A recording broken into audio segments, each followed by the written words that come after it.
Ulysses in History. One does not read Joyce today, let alone write about him, without remembering the 15-year-long struggle for freedom of the people of Northern Ireland. The following, then, for whatever it is worth, must necessarily be dedicated to them. I had it in mind, in what follows, to say something about the two most boring chapters of Ulysses. Most people would agree that these are surely the Eumaeus and the Ithaca chapters, the scene in the cabman's shelter and the catechism. I have found, however, that in order to do that properly, one must necessarily speak about the rest in some detail, so that finally those parts are greatly reduced. One of the things such a subject leads you to consider, however, is boredom itself, and its proper use when we are dealing with literary texts of this kind, and in particular the classical texts of high modernism, or even postmodernism. I will say something about that. I think there is a productive use of such boredom, which tells us something interesting about ourselves as well as about the world in which we live today. But I also mean to use this word in a far less positive sense.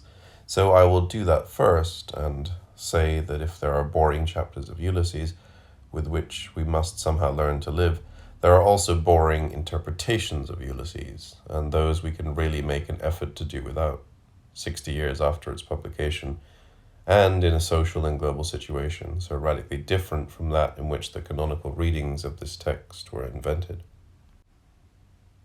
It would be surprising indeed if we were unable to invent newer and fresher ways of reading Joyce. On the other hand, the traditional interpretations I am about to mention have become so sedimented into our text, Ulysses being one of those books which is always already read, always seen and interpreted by other people before you begin, that it is hard to see it afresh, and impossible to read it as though those interpretations had never existed. They are, I would say, threefold, and I will call them the mythical, the psychoanalytical, and the ethical readings, respectively. These are, in other words, the readings of Ulysses, first in terms of the Odyssey parallel, second in terms of the father-son relationship, and third in terms of some possible happy end, according to which this day, Bloomsday, will have changed everything, and will in particular have modified Mr. Bloom's position in the home and relationship to his wife. Let me take this last reading first.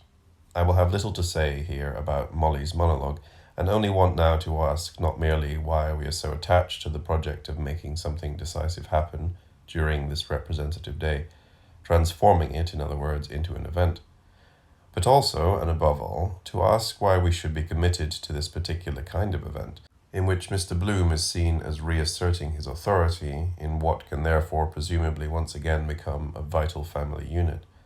You will recall that he had asked Molly to bring him breakfast in bed the next day, the triumph over the suitors.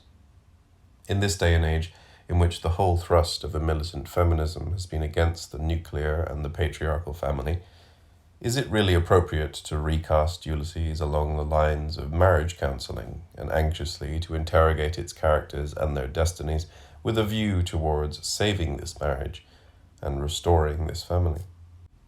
Has our whole experience of Mr. Bloom's Dublin reduced itself to this, the quest for a happy ending, in which the hapless protagonist is to virilize himself and become a more successful realization of the dominant patriarchal authoritarian male? Still, it will be said that this particular reading is part of the more general attempt to fit Ulysses back into the Odyssey parallel. As for the mythical interpretation, the Odyssey parallel undoubtedly underscored for us by the text itself, as well as by generations of slavish interpreters, here too it would be desirable to think of something else. We are today, one would hope, well beyond that moment of classical modernism and its ideologies in which, as Sartre said somewhere, there was a myth of myth, in which the very notion of some mythic unity and reconciliation was used in a mythical, or as I would prefer to say, a fetishized way. The bankruptcy of the ideology of the mythic is only one feature of the bankruptcy of the ideology of modernism in general. Yet it is a most interesting one, on which, had we more time, it might have been instructive to dwell. Why is it that, in the depthlessness of consumer society, the essential surface logic of our world of simulacra? Why is it that the mythic ideal of some kind of depth integration is no longer attractive and no longer presents itself as a possible or workable solution? There is a kinship here, surely, between the waning of the mythic ideal or mirage and the disappearance of another cherished theme and experience of classical or high modernism, namely that of temporality, durée, lived time, the passage of time. But perhaps the easiest way to dramatize the breakdown of myth and myth criticism is simply to suggest that we suddenly, with anthropologists like Lévi-Strauss, discovered that myths were not what we thought they were in the first place, not the place of some deep Jungian integration of the psyche, but quite the opposite, a space preceding the very construction of the psyche, or the subject itself, the ego, personality, identity, and the like, a space of the pre-individualistic, of the collective, which could scarcely be appealed to offer the consolations that myth criticism had promised us. On the other hand, as I stated previously, we can scarcely hope to read Ulysses as though it were called something else. I would suggest, then, that we displace the act or the operation of interpretation itself. The Odyssey parallel can then be seen as one of the organizational frameworks of the narrative text, but it is not itself the interpretation of that narrative, as the ideologues of myth have thought. Rather, it is itself, qua organizational framework, what remains to be interpreted. In itself, the Odyssey parallel, like so much of that whole tradition of the classical pastiche, from Cocteau or even La Belle Hélène, all the way to Giraudoux or Sartre or even John Updike, functions as wit. A matching operation is demanded of us as readers, in which the fit of the modern detail to its classical overtext is admired for its elegance and economy, as when, in Ulysses, Odysseus' long separation from Penelope is evoked in terms of a 10-year period of coitus interruptus, or anal intercourse between the partners of the Bloom household. You will agree, however, that the establishment of the parallel is scarcely a matter of interpretation. That is, no fresh meaning is conferred either on the classical Homeric text nor on the practices of contemporary birth control by the matching of these two things. Genuine interpretation is something other than this, and involves the radical historization of the form itself. What is to be interpreted is then the historical necessity for this very peculiar and complex textual structure or reading operation in the first place. We can make a beginning on this, I think, by evoking the philosophical concept, but also the existential experience, called contingency. Something seems to have happened at a certain point in modern times to the old unproblematic meaning of things, or to what we could call the content of experience. And this particular event is, as so often, first most tangibly detectable and visible on the aesthetic level. There is something like a crisis of detail in which we may, in the course of our narrative, need a house for our characters to sleep in, a room in which they may converse.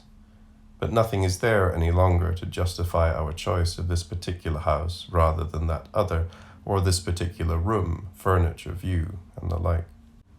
It is a very peculiar dilemma, which Barthes described as well as anyone else, when he accounted for the fundamental experience of the modern, or modernity, in terms of something like a dissociation between meaning and existence. The pure and simple representation of the real, the naked account of what is or what has been, thus proves to resist meaning. Such resistance reconfirms the great mythic opposition between the vécu, that is, the experiential, or what the existentialists call lived experience, and the intelligible. We have only to recall how, in the ideology of our time, the obsessional evocation of the concrete, in what is demanded of the sciences, of literature, of social practices, is always staged as an aggressive arm against meaning, as though, by some de jure exclusion, what lives is structurally incapable of carrying a meaning, and vice versa.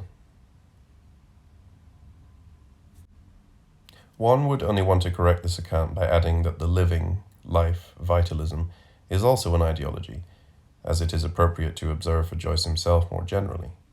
But on the whole, Barth's opposition between what exists and what means allows us to make sense of a whole range of formal strategies within what we call the high modernisms.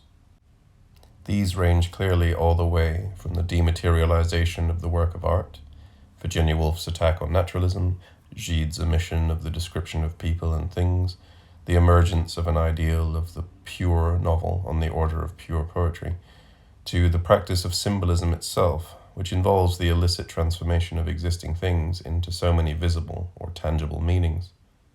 I believe that today, whatever our own aesthetic faults or blinkers, we have learned this particular lesson fairly well, and that for us, any art which practices symbolism is already discredited and worthless before the fact.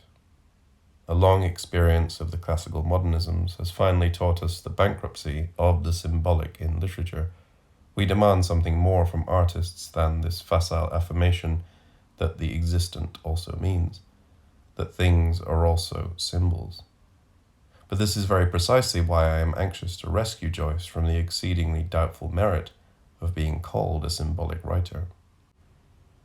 Yet before I try to describe what is really going on in the text of Ulysses, let me do something Barth did not care to do in the passage I quoted, and designate the historical reasons for that modernist crisis, that disassociation of the existent and the meaningful, that intense experience of contingency in question here.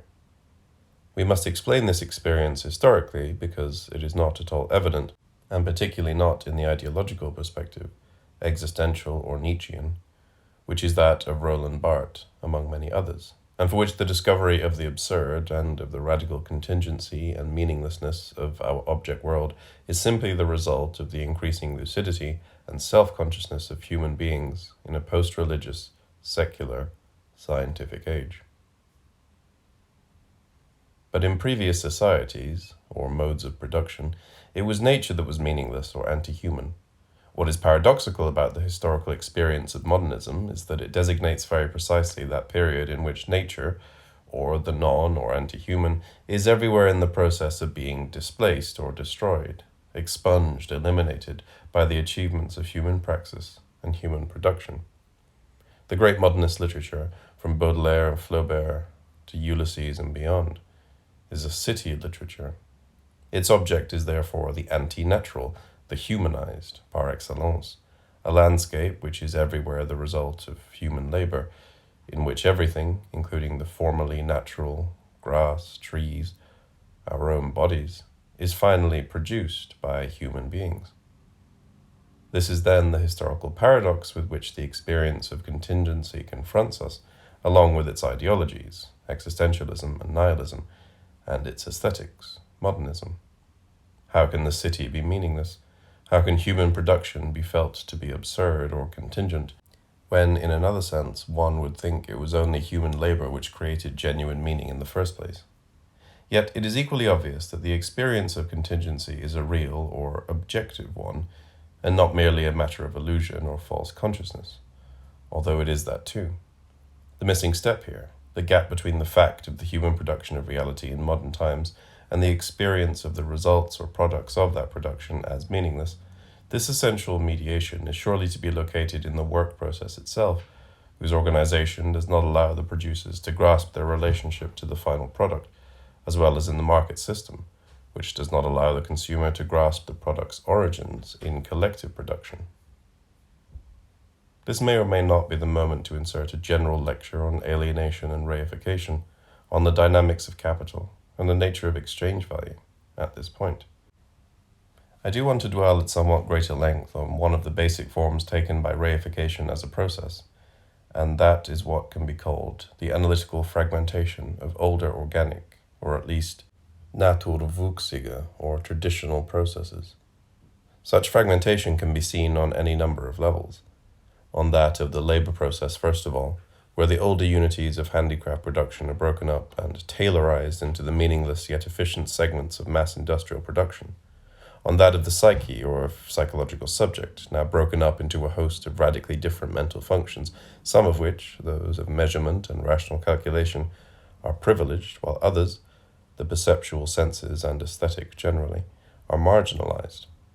on that of time, experience, and storytelling, all of which are inexorably atomized and broken down into their most minimal unities, into that well-known heap of fragments where the sun beats.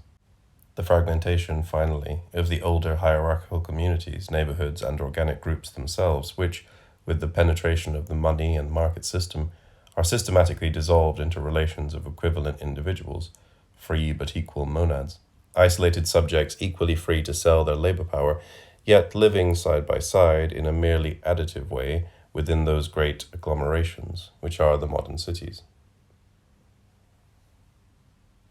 It is incidentally this final form of reification which accounts for the inadequacy of that third conventional interpretation of Ulysses mentioned above, namely the fetishization of the text in terms of archetypal patterns of father-son relationships, the quest for the ideal father or for the lost son, and so forth. But surely today, after so much prolonged scrutiny of the nuclear family, it has become apparent that the obsession with these relationships and the privileging of such impoverished interpersonal schemas drawn from the nuclear family itself are to be read as breakdown products and as defense mechanisms against the loss of the knowable community. The efforts of Edward Said and others to demonstrate the omnipresence of such familial schemes in modern narrative should surely not be taken as an affirmation of the ultimate primacy of such relationships, but rather exactly the reverse, as sociopathology and as diagnosis of the impoverishment of human relations which results from the destruction of the older forms of the collective. The father-son relationships in Ulysses are all miserable failures, above all others the mythical ultimate meeting between Bloom and Stephen, and if more is wanted on this particular theme, one might read into the record here the diatribes against the very notion of an Oedipus complex developed in Deleuze and Guattari's Anti-Oedipus, which I do not necessarily endorse, but which should surely be enough to put an end to this particular interpretive temptation. But the psychoanalytic or Oedipal interpretation was itself only a subset of the Odyssey parallel, or mythological temptation, to which, after this digression, I promised to return. What I wanted to suggest about the kind of reading determined by the Odyssey parallel in Ulysses is that this parallelism, and the kind of matching it encourages between the two levels of written and overtext, functions as something like an empty form. Like the classical unities, it offers a useful but wholly extrinsic set of limits against which the writer works, and which serve as a purely mechanical check on what risks otherwise becoming an infinite proliferation of detail. The point is that, as we suggested a moment ago, the older traditional narrative unities have disappeared, destroyed in the process of universal fragmentation. The organic unity of the narrative can thus no longer serve as a symbol for the unity of experience, nor as a formal limit on the production of narrative sentences. The single day, that overarching formal unity of Ulysses, is a meaningful unit neither in human experience nor in narrative itself. But at the point, if what used to be experience, human destiny, and the like, is shattered into such components as taking a walk at lunchtime from your place of business to a restaurant, buying a cake of soap, or having a drink, or visiting a patient in a hospital, each of these components being then in itself infinitely subdivisible, then there is absolutely no guarantee that the transformation of these segments into narrative sentences might not be infinitely extended and, indeed, last forever. The Odyssey parallel helps avoid this unwelcome development and sets just such external limits, which ultimately become those of Joyce's minimal units of composition, the individual chapters themselves.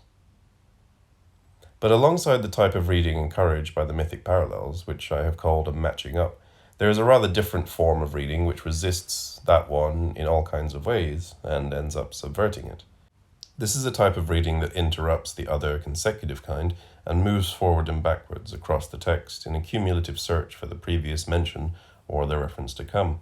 As Kenner and others have pointed out, it is a type of reading, a mental operation, peculiarly inconceivable before printing, before numbered pages, and more particularly before the institutionalization of those unusual objects called dictionaries or encyclopedias. Now, one is tempted to assimilate this kind of reading to the more customary thematic or thematizing kind, where we compile lists of recurrent motifs, such as types of imagery, obsessive words or terms, peculiar gestures, or emotional reactions. But this is not at all what happens in Ulysses, where the object of the cross-referencing activity is always an event.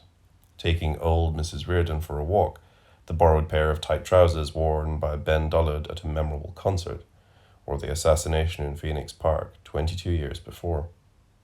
This is to say that these seemingly thematic motifs are here always referential, for they designate contexts beyond the text, beyond, indeed, the capacity of any of the given textual variants to express or exhaust them. In such cross-referencing, indeed, one can say that the referent itself is produced as something which transcends every conceivable textualization of it. The appropriate analogy might be with the return of characters in Balzac's Comédie Humaine, where the varying status of a given character, the hero in one novel, a character actor in a second, a mere extra in a third, and part of an enumeration of names in a fourth, tends effectively to destabilize each of the narrative forms in question, and to endow them all with a transcendental dimension on which they open so many relative perspectives. The analogous recurrence of events in characters throughout Ulysses can equally be understood as a process whereby the text itself is unsettled and undermined. A process whereby the universal tendency of its terms, narrative tokens, representations, to solidify into an achieved and codified symbolic order as well as a massive narrative surface, is perpetually suspended. I will call this process de-reification, and I first want to describe its operation in terms of the city itself. The classical city is not a collection of buildings, nor even a collection of people living on top of one another, nor is it even mainly or primarily a collection of pathways, of the trajectories of people through those buildings or that urban space, although that gets us a little closer to it. Now, the classical city, one would think, it always being understood that we are now talking about something virtually extinct in the age of the suburb or megalopolis or the private car, the classical city is defined essentially by the nodal points at which all those pathways and trajectories meet, or which they traverse. Points of totalization, we may call them, which make shared experience possible, and also the storage of experience and information, which are in short something like a synthesis of the object, place, and the subject, population. Focal points not unlike those possibilities of unifying perspectives and images which Kevin Lynch has identified as the signs and emblems of the successful, the non-alienating city. But to talk about the city in this way, spatially, by identifying the collective transit points and roundabouts of temple and agora, pub and post office, park and cemetery, is not yet to identify the mediation whereby these spatial forms are at one with collective experience. Unsurprisingly, that mediation will have to be linguistic, yet it will have to define a kind of speech that is neither uniquely private nor forbiddingly standardized in an impersonal public form, a type of discourse in which the same, in which repetition, is transmitted again and again through a host of eventful variations, each of which has its own value. That discourse is called gossip, and from the upper limits of city life, the world of patronage, machine politics, and the rise and fall of ward leaders, all the way down to the most minute aberrations of private life, it is by means of gossip and through the form of the anecdote that the dimensions of the city are maintained within humane limits, and that the unity of city life is affirmed and celebrated.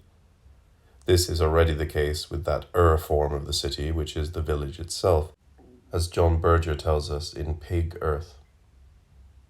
The function of this gossip, which, in fact, is close, oral, daily history, is to allow the whole village to define itself. The village is a living portrait of itself, a communal portrait, in that everybody is portrayed and everybody portrays. As with the carvings on the capitals in a Romanesque church, there is an identity of spirit between what is shown and how it is shown, as if the portrayed were also the carvers. Every village's portrait of itself is constructed, however, not out of stone, but out of words, spoken and remembered, out of opinions, stories, eyewitness reports, legends, comments, and hearsay. And it is a continuous portrait. Work on it never stops. Until very recently, the only material available to a village and its peasants for defining themselves was their own spoken words. Without such a portrait, and the gossip which is its raw material, the village would have been forced to doubt its own existence. So in that great village that is Joyce's Dublin, Parnell is still an anecdote about a hat knocked off, picked up, and returned, not yet a television image, nor even a name in a newspaper. And by the same token, as in the peasant village itself, the ostensibly private or personal, Molly's infidelities, or Mr. Bloom's urge to discover how far the Greek sculptors went in portraying the female anatomy, all these things are public too, and the material for endless gossip and anecdotal transmission. Now, for a certain conservative thought, and for that heroic fascism of the 1920s for which the so-called masses and their standardized city life had become the very symbol of everything degraded about modern life, gossip, Heidegger will call it das Gerede, is stigmatized as the very language of inauthenticity, of that empty and stereotypical talking pour rien dire, to which these ideologues oppose the supremely private and individual speech of the death anxiety or the heroic choice. But Joyce, a radical neither in the left wing nor in the reactionary sense, was at least a populist and a plebeian. "I don't know why the communists don't like me," he complained once. "I've never written about anything but common people." Indeed, from the class perspective, Joyce had no more talent for or interest in the representation of aristocrats than Dickens, and no more experience with working-class people or with peasants than Balzac. Beckett is indeed a far sounder guide to the Irish countryside or rural slum than the essentially urban Joyce. In class terms, then, Joyce's characters are all resolutely petit bourgeois. What gives this apparent limitation its representative value and its strength is the colonial situation itself. Whatever his hostility to Irish cultural nationalism, Joyce's is the epic of the metropolis under imperialism, in which the development of bourgeoisie and proletariat alike is stunted to the benefit of the national petit bourgeoisie. Indeed, precisely these rigid constraints imposed by imperialism on the development of human energies account for the symbolic displacement and flowering of the latter in eloquence, rhetoric, and oratorical language of all kinds. Symbolic practice is not particularly essential either to businessmen or to working classes, but highly prized in pre-capitalist societies and preserved, as in a time capsule, in Ulysses itself. And this is the moment to rectify our previous account of the city, and to observe that if Ulysses is also for us the classical, the supreme representation of something like the Platonic idea of city life, this is also partly due to the fact that Dublin is not exactly the full-blown capitalist metropolis, but like the Paris of Flaubert, still regressive, still distantly akin to the village, still or underdeveloped enough to be representable, thanks to the domination of its foreign masters. Now it is time to say what part gossip plays in the process of what I have called de-reification, or indeed in that peculiar network of cross-references which causes us to read Ulysses backwards and forwards like a handbook. Gossip is indeed the very element in which reference, or if you prefer, the referent itself, expands and contracts, ceaselessly transformed from a mere token, a notation, a shorthand object, back into a full-dress narrative. People as well as things are the reified markers of such potential storytelling. And what for a high realism was the substantiality of character, of the individual ego, is here equally swept away into a flux of anecdotes, proper names on the one hand, an intermittent store of gossip on the other. But the process is to be sure more tangible and more dramatic when we see it at work on physical things. The statues, the commodities in the shop windows, the clanking trolley lines that link Dublin to its suburbs, which dissolve, by way of Mr. Deasy's anxieties about foot and mouth disease, into Mr. Bloom's fantasy projects for tramlines to move cattle to the docks. Or the three-master, whose silent grace and respectability as an image is at length dissolved into the disreputable reality of its garrulous and yarn-spinning crewman. Or, to take a final example, that file of sandwichmen whose letters troop unevenly through the text, seeming to move towards that ultimate visual reification fantasized by Mr. Bloom virtually in analogue to Mallarmé's livre. Of some one sole unique advertisement to cause passers to stop in wonder, a poster novelty, with all extraneous accretions excluded, reduced to its simplest and most efficient terms, not exceeding the span of casual vision and congruous with the velocity of modern life. The visual, the spatially visible, the image is, as Gide has observed, the final form of the commodity itself, the ultimate terminus of reification. Yet even so strikingly reified a datum as the sandwich board ad is once again effortlessly de-reified and dissolved when, on his way to the cabman's shelter, Stephen hears a down-and-out friend observe, "I'd carry a sandwich board, only the girl in the office told me they're full up for the next 3 weeks, man. God, you've got to book ahead." Suddenly, the exotic picture postcard vision of a tourist Dublin is transformed back into the dreary familiar reality of jobs and contracts and the next meal. Yet this is not necessarily a dreary prospect. Rather, it opens up a perspective in which, at some ideal outside limit, everything seemingly material and solid in Dublin itself can presumably be dissolved back into the underlying reality of human relations and human praxis. Yet the ambulatory letters of the sandwichman are also the very emblem of textuality itself, and this is the moment to say the price Ulysses must pay for the seemingly limitless power of its play of reification and de-reification, the moment, in other words, to come to terms with Joyce's modernism. Stated boldly, that price is radical depersonalization, or, in other words, Joyce's completion of Flaubert's program of removing the author from the text, a program which also removes the reader, and finally that unifying and organizing mirage or after-mirage of both author and reader, which is the character, or better still, point of view. What happens at that point can perhaps oversimply be described this way. Such essentially idealistic, or ideal, or imaginary categories formerly served as the supports for the unity of the work or the unity of the process. Now that they have been withdrawn, only a form of material unity is left, namely the printed book itself, and its material unity as a bound set of pages within which the cross-references mentioned above are contained. One of the classic definitions of modernism, that of Clement Greenberg, isolates the increasing sense of the materiality of the medium itself, whether in instrumental timbre or oil painting, the emergent foregrounding of the medium in its materiality. It is paradoxical, of course, to evoke the materiality of language, and as for the materiality of print or script, that particular material medium is surely a good less deal satisfying or gratifying in a sensory, perceptual way than the materials of oil paint or of orchestral coloration. Nonetheless, the role of the book itself is functionally analogous, in Joyce, to the materialist dynamics of the other arts.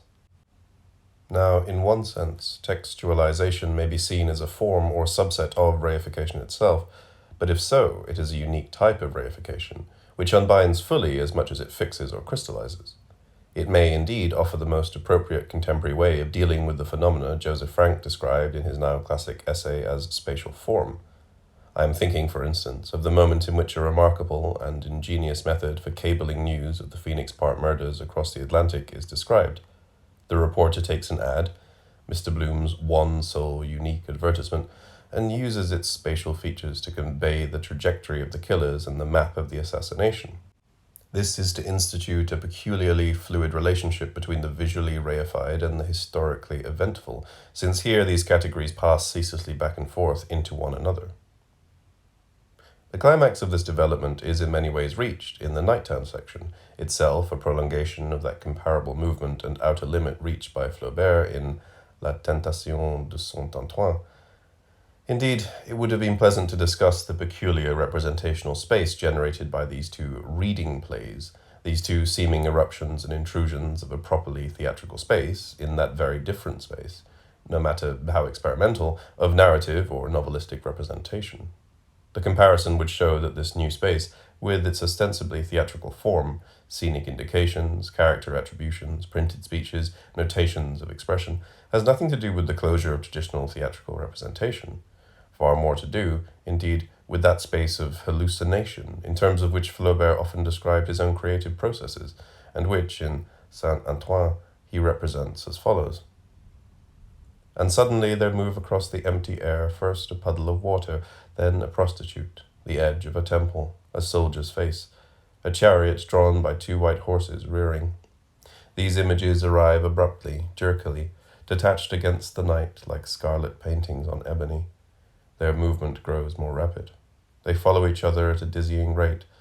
At other times they come to halt and, gradually waning, melt away, or else they fly off, and others take their place at once. Hallucinatory experience of this kind can be described, in the language of Gestalt psychology, as the perception of forms without background, forms or figures sundered from their ground or context, and passing discontinuously across the field of vision in a lateral movement, as though somehow on this side and nearer than the objects of the visible world. The instability of space or experience of this kind lies in the failure of the discrete or isolated image to generate any background or depth, any worldness in which it can take root. On the printed page, this essentially means that the ground, the anticipatory retrospective texture of narrative, what Grimas calls its isotopie, its ana and cataphoric relationships, is ruptured. It therefore falls to the typographic and material mechanisms of theatrical and scenic directions to bind or rebind these discontinuous images together. Typography thus becomes an event within the text, among others. Or if you prefer, since it is the reified sense of the visual which has here been solicited and stimulated, this sense will now begin to function, as it were, in the void, taking as its object the material signifiers, the printed words themselves, and no longer the latter's signifieds or representations or meanings. At any rate, this peculiar climax of Ulysses in the seeming immediacy of a theatrical representation, which is in reality the unmediated experience of the printed book, will now help us to understand two kinds of things: the peculiarly anticlimactic nature of the chapters that follow it. I'm getting to them at last. And the ground on which the depersonalized textualization of the narrative of Ulysses takes place, what one is tempted to call a kind of autistic textualization, the production of sentences in a void, moments in which the book begins to elaborate its own text, under its own momentum, with no further need of characters, point of view, author, or perhaps even reader. Mr. Bloom reached Essex Bridge. Yes, Mr. Bloom crossed Bridge of Essex. Love loves to love love. Nurse loves the new chemist. Constable 14A loves Mary Kelly. Gertie MacDowell loves the boy that has the bicycle. M.B. loves a fair gentleman. Lee Chi Han, lovey up, kissy, cha poo chow. Jumbo the elephant loves Alice the elephant. Old Mr. Verschoyle with the ear trumpet loves old Mrs. Verschoyle with the turned-in eye. You love a certain person, and this person loves that other person, because everybody loves somebody, but God loves everybody. The point I want to make about passages like these, and they are everywhere in Ulysses, is that point of view theory does not take on them, nor any conceivable notion of the implied author, unless the I.A. is an imbecile or schizophrenic. No one is speaking these words or thinking them. They are simply, one would want to say, printed sentences. And this will be my transition to the two most boring chapters of Ulysses, and thence to a close. Because what happens in the Eumaeus chapter is that, so to speak, Joyce lapses back into more traditional narrative point of view. That is, for the first time in Ulysses, we once again get the he-thought, she-thought form of indirect discourse, what I will call the third-person indistinct, and henceforth conventional belief in that central reflective consciousness which is both appropriate and ironic in the chapter in which Bloom and Stephen are finally able to sit down together, two closed or solipsistic monads projecting that most boring theme of our own time, namely lack of communication. Indeed, I am tempted to say, judging from the sentence structure, the elaborate periphrases, the use of occasional foreign expressions, as well as cautiously isolated colloquial ones, that this chapter really constitutes Joyce's attempt at a parody or pastiche of a writer he had no particular sympathy or respect for, namely Henry James. If so, it is not a very good pastiche, and only our supreme belief in Joyce's power of mimicry, in his ability to do anything stylistically, has prevented us from noticing it. Or better still, this chapter deploys the stylistic mannerisms of Henry James in order to record a social and psychological content characteristic, rather, of James's enemy brother and archetypal rival, H.G. Wells.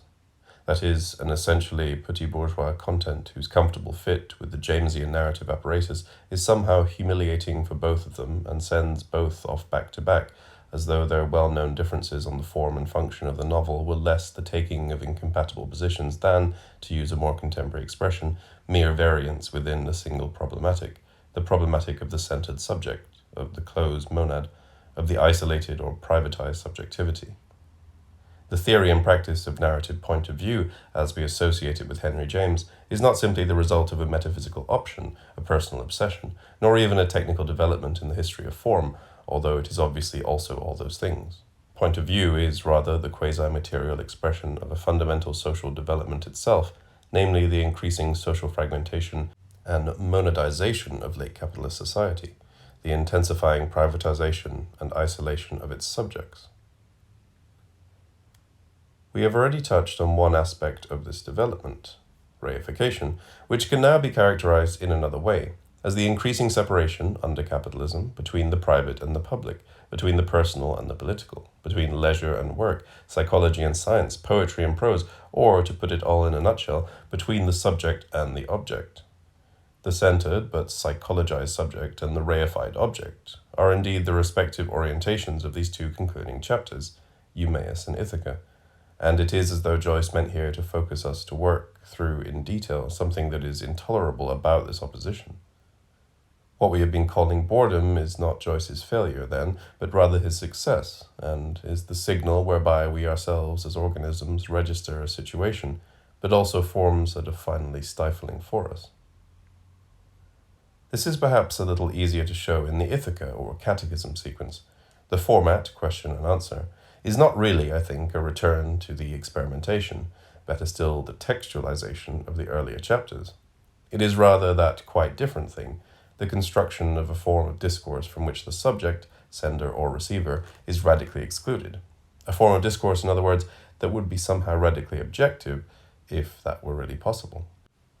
And if it is observed that even this seemingly sterilized alternation of question and answer turns increasingly towards the end of the chapter around Mr. Bloom's private thoughts and fantasies, in other words, around the subjective rather than the objective, then I will reply by noting the degree to which those fantasies, Mr. Bloom's Beauvairism, tactfully called ambition by Joyce, are henceforth inextricably bound up with objects in the best consumer society tradition.